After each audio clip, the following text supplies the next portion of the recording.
साथ बोलेगा,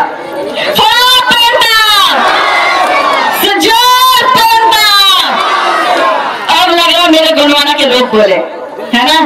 इको थोड़ा कम कर दे, कम पूरा कर दीजिए प्लीज, पूरा कम कर दे। तो सबसे पहले मैं ग्राम बगाड़ी की पावन नदी को सादा सेवा जोहार करती हूँ।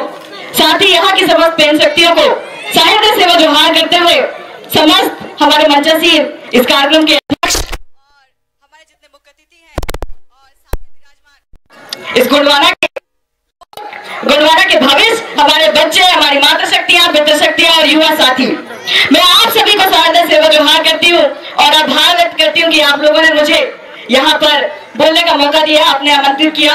आज मेरी जैसे वैशाली है हमारी, ये छोटी बहन जहाँ की है बालाघाट जिले की, वहाँ मेरा ससुराल है और मेरी सास आई हुई है, लेकिन मैं उनसे मुलाकात नहीं कर पाई और पंचायत का काम निपटाते ही आप लोगों से मिलने आ गई।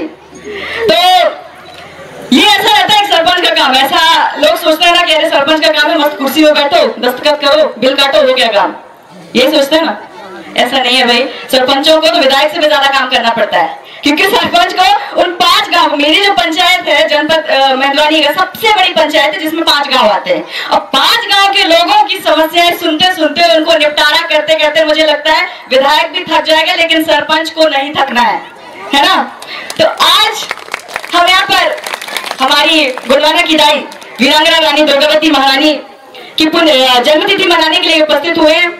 और इस कार्यक्रम का जो मकसद है वो मकसद ये होना चाहिए कि अगर हम आप किसी सामाजिक कार्यक्रम में जाते हैं, ऐसे जन्मतिथि या फिर जो हमारे गोंडवाना के जो क्रांतिकारी योद्धा रहे हैं उनकी जन्म जयंती जैसे कार्यक्रमों को आयोजित करते हैं, ऐसी समितियों को हृदय से आभार व्यक्त करना चाहिए, क्योंकि उन्होंने इतना खर्चा करके, पंडाल का खर्चा करके और आप लोगों को यहाँ बैठने के लिए, लोगों से चिंतन मनन करने के लिए आप लोगों को यहाँ पर बुलाया हुआ है।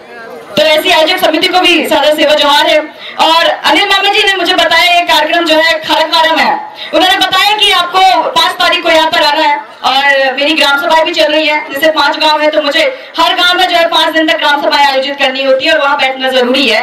वो इसलिए क्योंकि आप जागरूक है, अगर आप जागरूक नहीं है तो जरूरी नहीं कि सरपंच वैसे कार्यक्रमों में बैठे, लेकिन मुझे बैठना पड़ता है। तो वो निपटा के पंचायत का काम करके फिर मैं यहाँ पर आप लोगों सभी से मिलने आई हूँ। तो इस कार्यक्रम का जैसे मैं मकसद बता रही थी कि रानी दुर्गावती महारानी की आज जन्म जयंती है, तो ये जो दिन है मुझे लगता है विशेष होना चाहिए हमारी मातृशक्तियों के लिए, है ना? मातृशक्तियों के लिए विशेष होना चाहिए ना? विशेष इसलिए होना चाहिए कि आप जो है सिर्फ इसलिए नहीं कि रानी दुर्गावती जो है उनकी जन्म जयंती है तो आपको याद किया जाना चाहिए, आपका ये दिन विशेष होना चाहिए, आपका हर दिन विशेष होना चाहिए, क्योंकि आपके गोंडवाना की सांस्कृतिक सामाजिक व्यवस्था में आपको सबसे ज्यादा या सर्वोच्च स्थान दिया गया है जो किसी और समाज में नहीं है। समझ रहे? ये आपको इतनी जो सुंदर व्यवस्था बना के लोगों ने दी हुई है, आपके पुरखों ने दी है, आपकी जो आजी दादी है उन्होंने दिया हुआ है कि आपको समाज में पुरुषों के बराबर नहीं बल्कि पुरुषों से सबसे ऊपर रखा जाएगा, और आपको रखा है हर जगह पर। जब रानी दुर्गावती महारानी आप याद करते हैं कैसे कि 5 अक्टूबर 1524 को उनको जन्म हुआ और राज किया उन्होंने, अंग्रेजों से लड़ा, मुगलों से लड़ा, उसके बाद में जो है 24 जून 1564 को वो बलिदान हो गए। लेकिन उसके बीच की कहानी कौन बताएगा?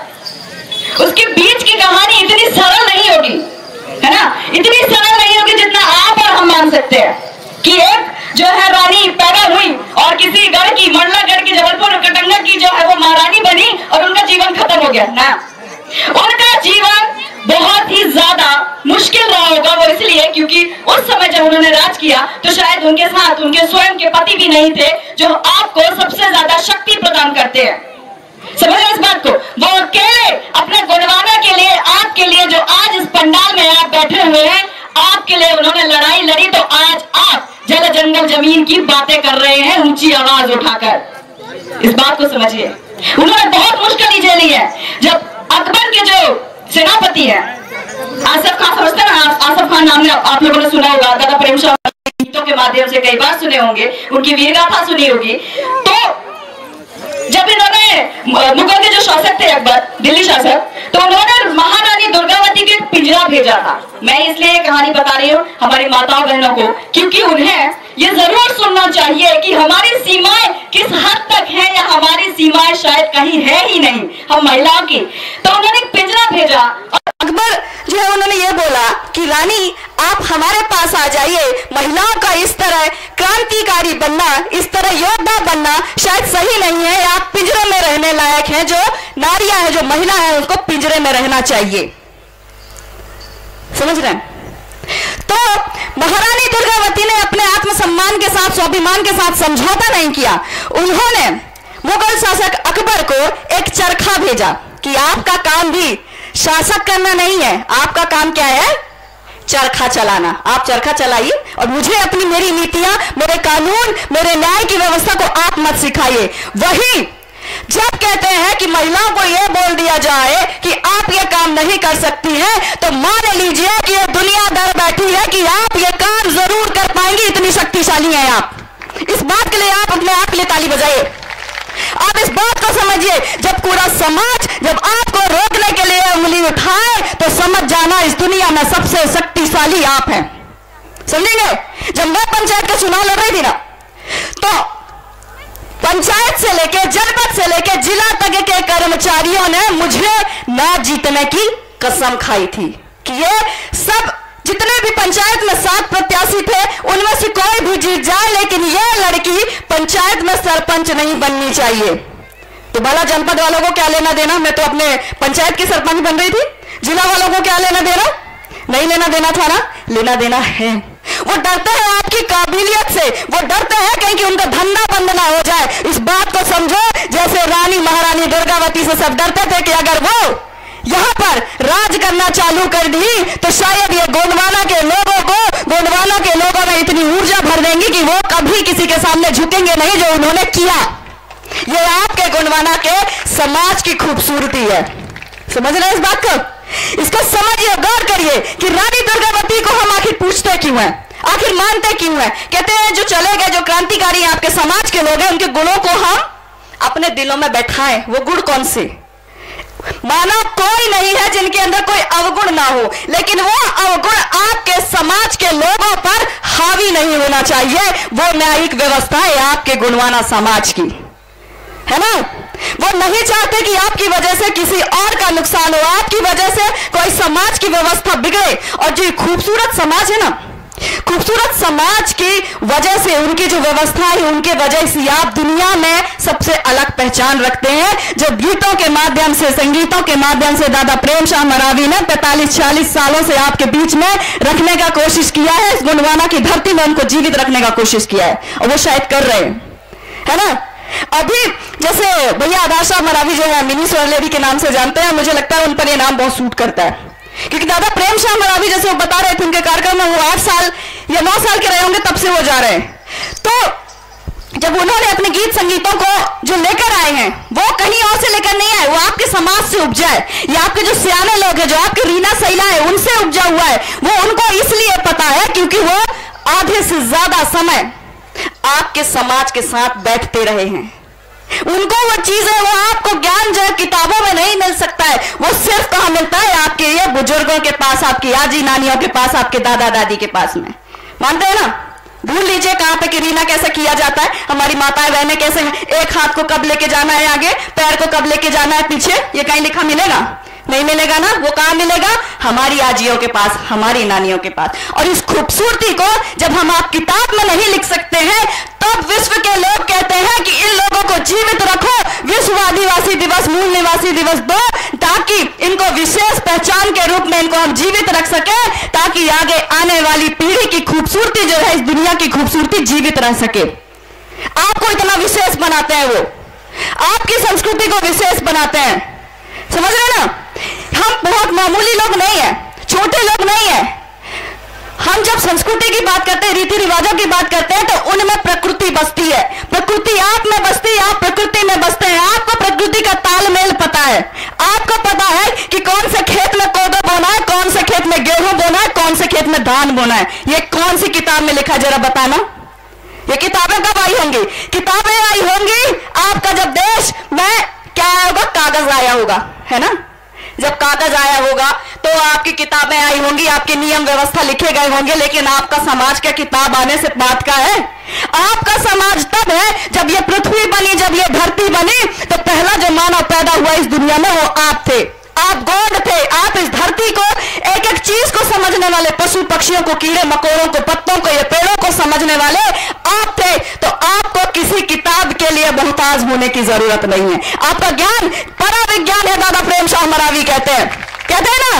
वो इसलिए कहते हैं कि शायद विज्ञान भी आपके ज्ञान को नहीं समझ सकता, और इसी ज्ञान को सुरक्षित रखने के लिए हमारी माताओं बहनों का जो गीत गायन, उनके पीछे का जो रहस्य है, उनके पीछे का जो इतिहास है, उसको जीवित रखने के लिए विश्व मूल निवासी दिवस जैसे आपको दिवस विशेष दिए जाते हैं। और मुझे बेहद खुशी है कि आप जब ऐसे सामाजिक कार्यक्रम करते हैं तो आप चिंतन मनन करते हैं। ऐसा कोई समाज नहीं है। ये जो गुणवाना अमरकोट का जो गुणवाना सेवा ट्रस्ट है ना, ये इसकी मैं सदस्य हूं, और इसका जो मूल नियम है, मूल जो भूत जो ये कहना चाहते हैं कि हम क्या करना चाहते हैं, ये ट्रस्ट कहता है कि आपको सामाजिक रूप से, आर्थिक रूप से और राजनीतिक रूप से पूरा मजबूत बनाना है। तो आपको इन चीजों को समझना होगा। आप आर्थिक रूप से मजबूत बनिए, लेकिन जब सामाजिक रूप से आप मजबूत रहेंगे तब आप राजनीतिक रूप में जाइए, आप राजनीति में उतरिए, लेकिन जब आप अपने सामाजिक व्यवस्था को, आपकी जो सामाजिक नीतियां हैं उनको नहीं समझेंगे तो मुझे लगता है आपकी राजनीति किसी काम की नहीं रहेगी,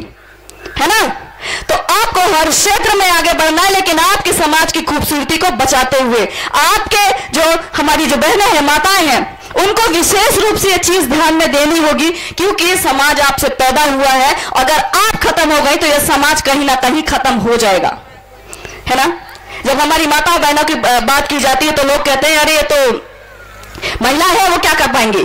जब कुछ होता है, अभी ऐसे मंचों पर, ऐसे कार्यक्रमों में जो है आप लोगों को याद किया जाता है, रानी दुर्गावती को याद किया जाता है, तो मुझे लगता है वर्षों पहले जो है इनके बारे में किसी को पता भी नहीं होगा, ना किताबों में लिखा होगा। अब तो बहुत अच्छी चीज है कि आपके इतिहासकार हो गए हैं, और फिर जो लोग हो गए हैं वो आपको ये छोटी छोटी किताबें लिखकर, कोई पीएचडी स्कॉलर है तो कोई स्कूलों में पढ़ाई करके आपके ज्ञान को सुरक्षित करना रख रहे हैं। न तो इसके पहले किसी को यह नहीं पता था कि ये कौन से गढ़ किले की जो है आपके गढ़ किले हैं, आपकी महारानियां हैं, ये कौन से गोत्र के हैं, ये किसी को नहीं पता था। लेकिन वो गीत संगीत ही है जिससे आपका समाज जीवित रहता है ना। और इसके लिए आपको, अगर जैसे अभी आधुनिकता आ गई ना, हमारे युवा साथी जो होते हैं डीजे को बहुत पसंद करते हैं कि नहीं करते। कार्यक्रम खत्म हुआ, हमने एक डीजे वाला गाना बजा दो, उसमें नाच लेंगे। हमारा जो समाज है, हमारे जो समाज की खूबसूरती है, वो खुद बजाना है, वाद्य यंत्रों को बनाना भी है, खुद बजाना भी है, खुद गाना भी है और नाचना भी है। हमारा पूरा शरीर काम करता है उसमें। तब जो है ना हम ऐसे फिट रहते हैं। हमारे सयान बुजुर्ग में देखो उनके पेट नहीं निकला रहेगा, है ना, वो बिल्कुल तंदुरुस्त रहते हैं। क्यों? क्योंकि वो शारीरिक रूप से नाचते हैं, शारीरिक रूप से गाते हैं। जो उनके जो गाना गुथना होता है ना, कभी आजियों नानियों के पास बैठेंगे आप, जो युवा साथी है, उनके जब सुनेंगे तो वो आपसे कहीं दूर नहीं जाएंगे। कोई काल्पनिक चीज नहीं होगी जो वो गाएंगे।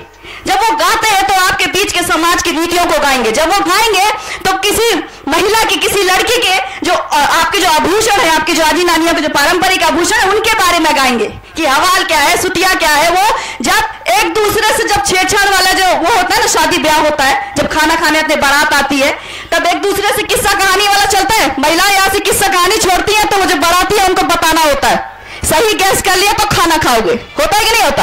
अब बताइए, उसकी जगह में अगर डीजे लगा हुआ है तो डीजे तो इतना बेकार होता है कि वो आप पास वाले की बात नहीं सुन सकते, तो वो जो पूछ रहे हैं आपको गीत गायन के माध्यम से, वो सुनाई देगा? नहीं देगा ना, तो वो वही खत्म हो जाएगा। हमको आधुनिकता की तरफ बढ़ना है, लेकिन हमारे समाज की नीतियों को, व्यवस्थाओं को सुरक्षित संरक्षित करते हुए, क्योंकि ये जिम्मेदारी हमारी है। हमारी जिम्मेदारी कोई नहीं ले सकता, खासकर महिलाओं की।